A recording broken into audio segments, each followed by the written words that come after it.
Right after sports, you know how we do it. My name is Benjamin Akakpo. These are my blunt thoughts I'm about to share with you. And today I've titled it, Lapses, Taxes, and Crises, the Ghanaian story. Lapses, taxes, and crises, the Ghanaian story. So more than one crisis. And I'm going to be talking about the Global Fund and some of the medicine that has become problematic because of what happened at the port. I'll talk about electricity and the real facts and figures. And I'll take a sneak peek at the performance tracker and what really has been happening. So come straight with me to the video wall. Looming health crisis, Global Fund halts deliveries to Ghana. I feel this is quite a dent on what we do, especially considering that these items go to aid those suffering HIV and AIDS, tuberculosis, and malaria. Malaria is endemic to our part of the world. So you know what it means. People die from malaria every year. It kills many more people than you would expect. So what does this mean? Delays in clearing previous donations held up at the Tema port. That was why all of this came to the fore. It's been 11 months, and 11 months for the earliest delivery in terms of this medication. Now, if we go to the next slide, the cost of the delayed donations, $38.87 million. Imagine someone giving you this gratis, right, for free.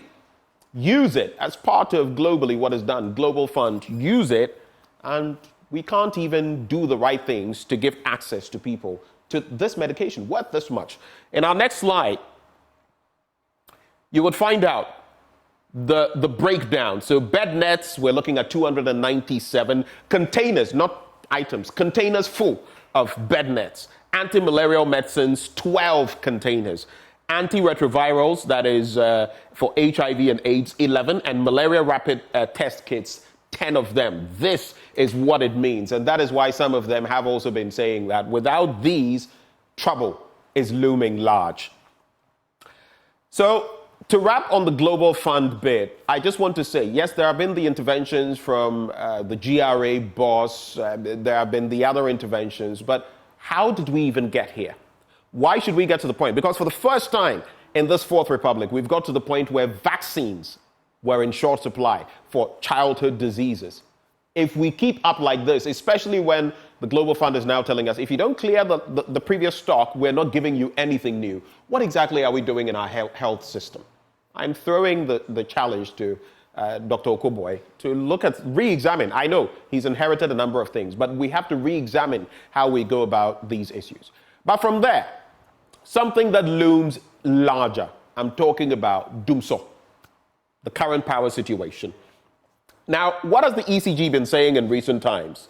It has said that there are no issues with shedding load, that there will not be a timetable, and that we are doing as much as possible to solve the problem at hand. All right, so here's what they have been telling us in respect of this situation. So, now moving on to the next slide, and that is the positioning. That has been the positioning of the ECG for a while. But we know that in terms of the outcome of the Mines and Energy Committee's meeting, right? Samuel Atachia has been sharing some thoughts. Gridco has admitted on the back of that meeting that there is an under-generation of power. Under-generation of power. Then, that ECG will provide a load shedding timetable, which we are still not seeing, and that the Mines and Energy Committee will continue to monitor the sector players. All this we know, but I guess some entrenched positions have been taken, and in some instances, yes, the ECG will tell you that because of the small window given them by Gridco, it is difficult, but a directive is a directive. The PURC, the Mines and Energy Committee, at what point do we get what we need as a people so that we get power without the running about like headless chickens, right? Next slide.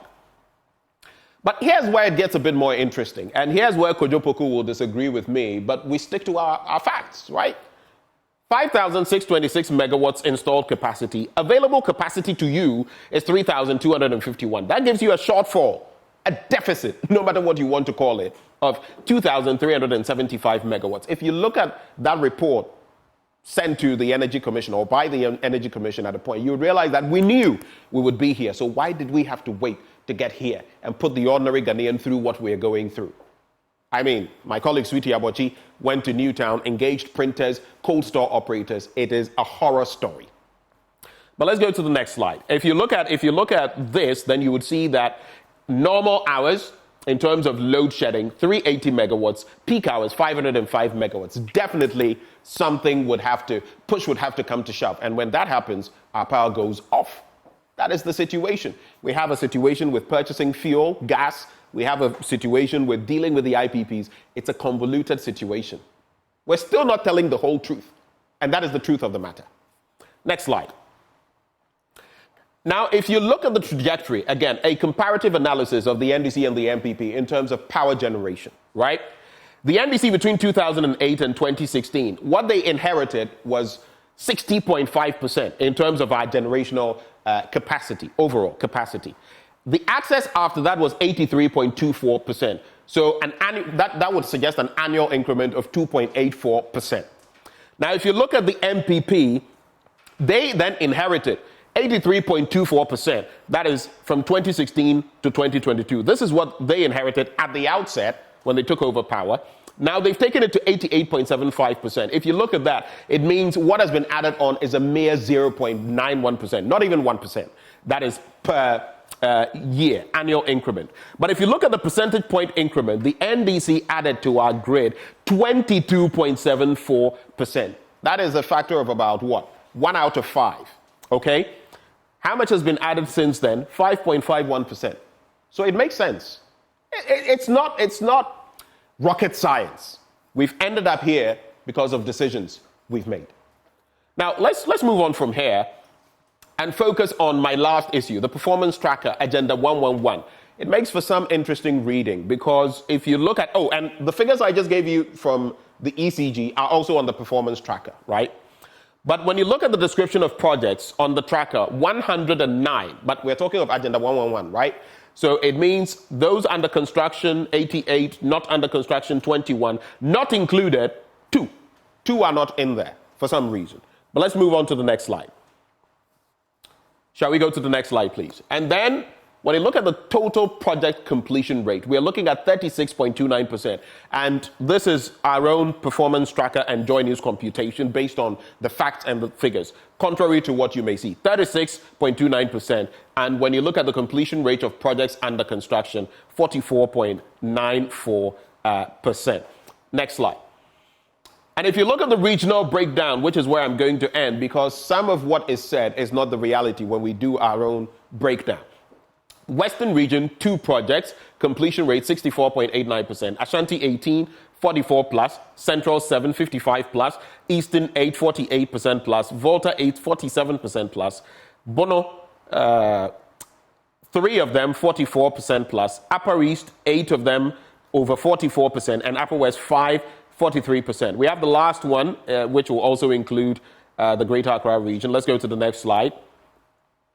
Now, the OT region has 4 of those projects at about 40% completion. And you can take these as probably the final, because we are in the dying embers of this year and approaching elections. So 40%, Northern 39 plus percent, Western North 38. If you look at the trajectory, in fact, you come down to Greater Accra, 17 of them, 12%.